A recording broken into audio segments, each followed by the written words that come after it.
మనం కొత్తగా కొన్న కారు షోరూమ్ నుంచి బయటికి రావాలంటే ఖచ్చితంగా ఇన్సూరెన్స్ ఉండాలి.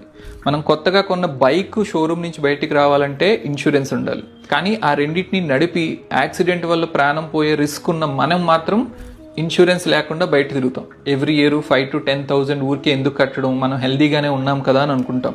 కానీ ఈ రోజుల్లో మనం పీల్చే గాలి, తాగే నీరు, తినే ఫుడ్, వీటి యొక్క క్వాలిటీ ఏది కూడా మన కంట్రోల్లో లేదు. అండ్ అందుకే ఎన్ని కొత్త హాస్పిటల్ వస్తున్నా సరే ఏ హాస్పిటల్స్ కూడా ఖాళీగా లేదు పేషెంట్స్ లేకుండా. అందుకే మన ఫైనాన్షియల్ స్టేటస్ ఎంత తక్కువ ఉన్నా సరే డైలీ అట్లీస్ట్ 10 to 15 రూపీస్ అయినా సేవ్ చేసి ఒక మంచి హెల్త్ ఇన్సూరెన్స్ తీసుకోండి. అండ్ అఫోర్డబిలిటీ ఉండే వాళ్ళైతే కొంచెం ఎక్కువ ప్రీమియం పే చేసి అట్లీస్ట్ 10 to 20 lakhs వరకు సమ్ ఇన్సూర్డ్ వచ్చేలా చూసుకోండి. పాత రోజుల్లో లాగా ఈ రోజు ఎక్స్పెన్సెస్ లేవు. మన హెల్త్ బాగోక ఎప్పుడన్నా ఐసీయూలో అడ్మిట్ అయ్యి ఒక 3 to 4 days ఉండి డిశ్చార్జ్ అయ్యాము అంటే ఈజీగా 5 lakhs అయిపోతుంది. అందుకే మీ దగ్గర డబ్బులు ఉన్నా లేకపోయినా వేరే అదర్ ఎక్స్పెన్స్